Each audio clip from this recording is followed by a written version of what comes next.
14 जुलाई 2023 को दोपहर के 2:35 पे श्रीहरिकोटा के सतीश धवन स्पेस सेंटर से इंडियन स्पेस एजेंसी इसरो एक रॉकेट लॉन्च करती है। ये रॉकेट इंडिया के 3rd मून मिशन चंद्रयान 3 के अंतर्गत लॉन्च किया गया।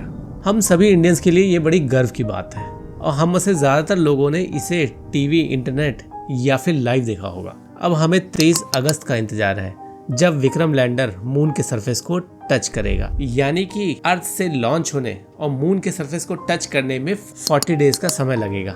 2013 में चाइनीज मून मिशन चैंगी 3 को मून के सरफेस पे पहुंचने में मात्र 14 दिन का समय लगे था। अगर हम थोड़ा पीछे जाते हैं, 1969 में फेमस मैन्ड मिशन अपोलो 11 ने मात्र 4 दिनों में मून के सरफेस पे लैंड कर लिया था। जब इन कंट्रीज को इतना कम समय लग रहा है तो हमें 40 डेज का टाइम क्यों लग रहा है? दोस्तों, इसे समझने के लिए हमें चंद्रयान 3 के ऑपरेशनल स्टेजेस को समझना पड़ेगा। लिफ्ट ऑफ के 16 मिनट बाद स्पेसक्राफ्ट रॉकेट से अलग हो जाता है और ये स्पेसक्राफ्ट अर्थ के चारों ओर चक्कर लगाने लगता है एक इलिप्टिकल ऑर्बिट में।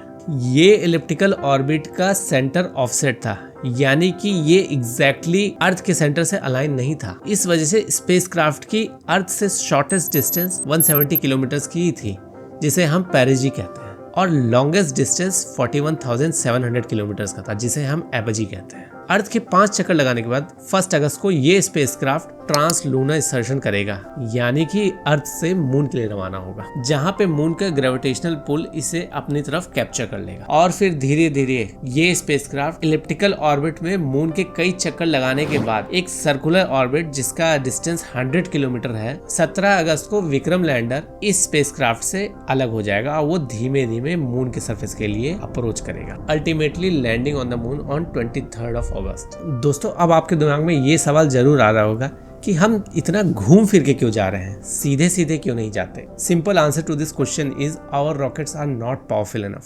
चंद्रयान 3 में जो रॉकेट यूज हो रहा है उसका नाम है LVM-3, यानी कि लॉन्च व्हीकल मार्क 3। ये लॉन्च व्हीकल हमारा हैवीएस्ट और मोस्ट पावरफुल लॉन्च व्हीकल है, पर ये अभी भी सफिशिएंट नहीं है हमें डायरेक्टली अर्थ से मून तक ले जाने के लिए। यूएसए के अपोलो 11 में सैटर्न 5 लॉन्च व्हीकल यूज हुआ था, जो अभी तक का सबसे पावरफुल लॉन्च व्हीकल है। इसकी पेलोड कैपेसिटी लो अर्थ ऑर्बिट में 1,41,000 kg की है।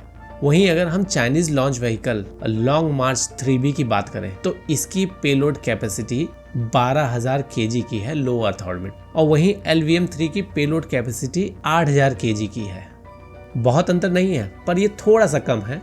अर्थ के अराउंड इलिप्टिकल पार्किंग ऑर्बिट में इतने चक्कर लगाने का कारण है स्पेसक्राफ्ट को सफिशिएंट बूस्ट देना, जिससे कि वह अर्थ के ग्रेविटेशन फील्ड से एस्केप कर सके। इलिप्टिकल ऑर्बिट में घूमते घूमते जब ये स्पेसक्राफ्ट एपोजी से पेरिजी की तरफ अप्रोच करेगा तो अर्थ की ग्रेविटेशनल पुल इसे अपनी तरफ तेजी से अट्रैक्ट करेगी, जिसकी वजह से इसकी स्पीड बढ़ जाएगी। उसी इंस्टेंट स्पेसक्राफ्ट इंजन बर्न करेगा, जिससे ये स्पीड ड्रास्टिकली इंक्रीज कर जाएगी। ऐसा 4 बार करने के बाद 5वीं बार इस इंजन बर्न को इतने प्रिसाइसली टाइम करना पड़ेगा जिससे कि वो सिर्फ अर्थ की ग्रेविटेशनल फील्ड को ना छोड़ दे, बल्कि वो ये भी इंश्योर करे कि मून के ग्रेविटेशनल फील्ड में एंटर हो जाए, जिससे कि मून उसे कैप्चर कर ले। अगर इसके टाइमिंग में थोड़ी भी गड़बड़ी हुई दोस्तों, तो चांसेस है कि हम मून के ग्रेविटेशनल फील्ड को मिस कर दें। अगर ऐसा होता है दोस्तों, तो हमारा स्पेसक्राफ्ट मून में जाने के बजाय डीप स्पेस में चला जाएगा।